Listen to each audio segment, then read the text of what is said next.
We now come to one of the most famous miracles of Jesus, which is the raising of Lazarus from the dead. The raising of Lazarus is the last sign recorded by John in his gospel. He brought the conflict between belief and unbelief to its final climax before the crucifixion of Jesus Christ. This sign caused many to believe in Jesus, but it caused the scribes and the Pharisees to say, "If we let him thus alone, all men will believe on him." And as a result, they began plotting to put Jesus to death.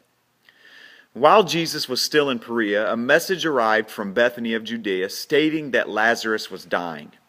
Jesus waited 2 days longer and then left for the village. The disciples were afraid to venture so close to Jerusalem as they knew the Jews were seeking to stone Jesus. And Jesus replied, "Are there not 12 hours in the day? If any man walk in the day, he stumbleth not, because he seeth the light of this world. But if any man walk in the night, he stumbleth, because there is no light in him." And when Jesus approached Bethany, Martha met him with a gentle reproach that expressed her keen disappointment in him. Jesus had delayed, and Lazarus had died. Her brother's death now severely tested her faith. She had fully expected Jesus to come and to heal him, and she could not account for the delay. In all situations, we must remember that God, in His sovereignty, is under no obligation to do things our way, no matter how much faith we may have. Why did Jesus delay? Because He wanted to perform a greater miracle than would have been possible had He come at once. He wanted to inspire the faith of the disciples. He wanted to show His love, not just a warm, affectionate love, but a higher love than that. This was the same love that later took Him to the cross. And the delay was divinely arranged for God's glory, that through it the Son might be glorified. Martha knew that Jesus had risked His life to come, and this aroused a desire in her heart for Him to do something. She stated, "I know that even now, whatsoever thou wilt ask of God, God will give it to thee." Even this weak expression of faith gave Jesus an opportunity to lead her to something better. Jesus assured Martha that her brother would live again. Martha didn't understand. Why did not Martha rejoice when Jesus said her brother would rise again?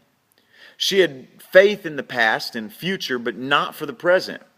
And how many of us are like that today? We don't realize that the same power is available right now.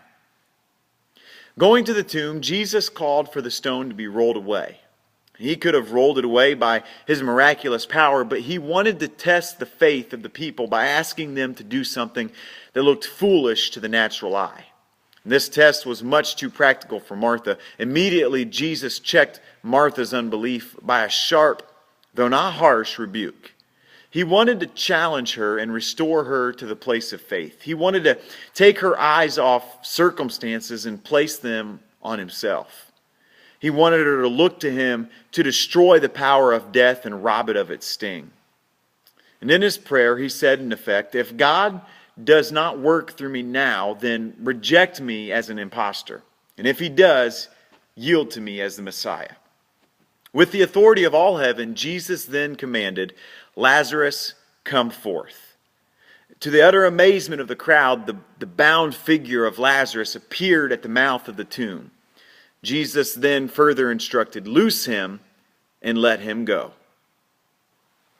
The chief priests called the Sanhedrin into special session, and in their excitement and haste, they were saying over and over again to one another, "What do we do? For this man doeth many miracles. If we let him thus alone, all men will believe on him, and the Romans will come and take away both our place and our nation." And the Sanhedrinists were worried about losing their personal status and the little autonomy that the Jewish nation possessed under Roman rule. Caiaphas, the high priest appointed by Rome, voiced what the others were afraid to say. "Ye know nothing at all, nor consider that it is expedient for us that one man should die for the people, and that the whole nation perish not." The priest had unconsciously prophesied and uttered a deeper truth than what he could possibly know. Caiaphas, by virtue of his office of high priest, unconsciously announced the great plan of God. Jesus should die for that nation, and not for that nation only, but that also he should gather together in one the children of God that were scattered abroad. Christ would indeed die on behalf of the people, in a sense far deeper than Caiaphas could ever understand. This was the last prophecy of the high priesthood in Israel. The die was now cast. Jesus had committed the final and unpardonable act in raising Lazarus from the dead. And from that day, the Jews began planning to kill him. Jesus therefore walked no more openly among the Jews, but went thence unto a country near to the wilderness, into a city called Ephraim in northern Judea, and there he continued with his disciples. We then have the final journey to Jerusalem. Finally, it was time for Jesus to again head toward Jerusalem. It is here that Jesus meets 10 lepers. As he enters a certain village, these 10 lepers met him and cried, "Jesus, Master, take pity on us." Have you ever noticed how easy it is to address Jesus as Master when we need something from him? It was also a test of the lepers' faith, as their condition had not changed.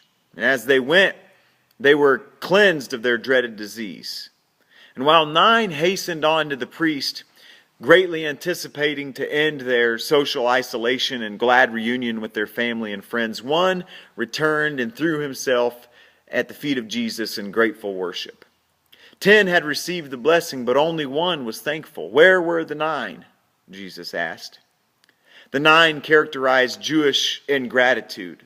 The Jews took divine blessings for granted. It was their birthright as the children of Abraham, their just due for having such an auspicious birth. It was their heritage for being a part of the chosen people. Do we, who have been born again of the Spirit, find ourselves falling into the same trap?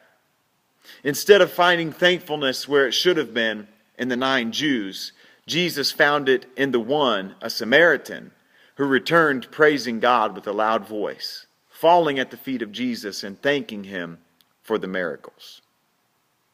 We then have the parables on prayer.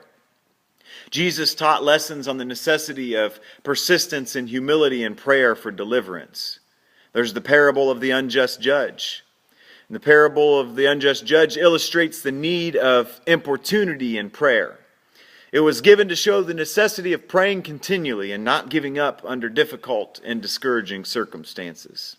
The Jews taught that men ought to pray at the most 3 times a day so as not to weary God with incessant prayer.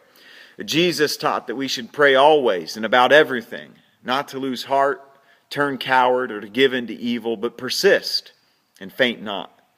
There is danger in giving up and abandoning prayer if the answer does not come soon.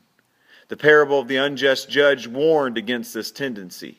The parable teaches that God does not delay, and we are to be faithful.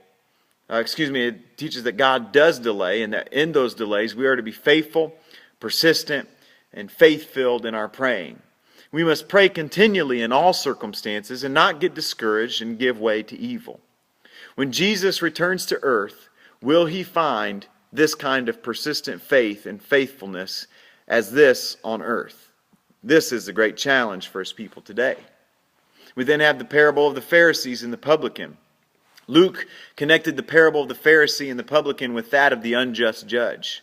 The parable of the Pharisee and the publican teaches that effective prayer depends on the character of the one who is praying, the nature of the thing asked for, and the spirit in which the prayer is offered.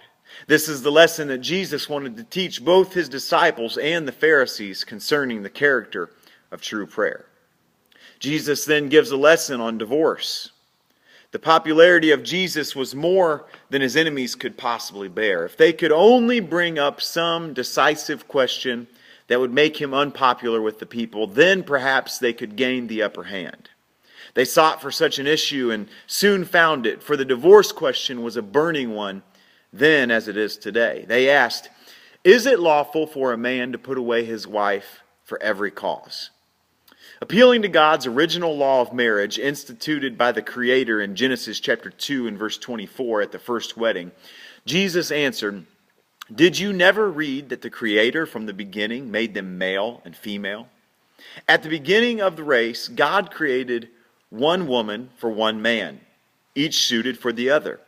For the same reason, it was declared that all other human relations, even the most intimate ones, as that existing between children and their parents, must be secondary to that between husband and wife. Therefore, this yoke of God, by which he bound two souls together, should not be broken. In solemn words, Jesus said, "Whosoever shall put away his wife, except it be for fornication, and shall marry another, committeth adultery. And whoso marrieth her which is put away, doth commit adultery." The Pharisees, on the other hand, viewed marriage as a social institution, governed by the laws of men.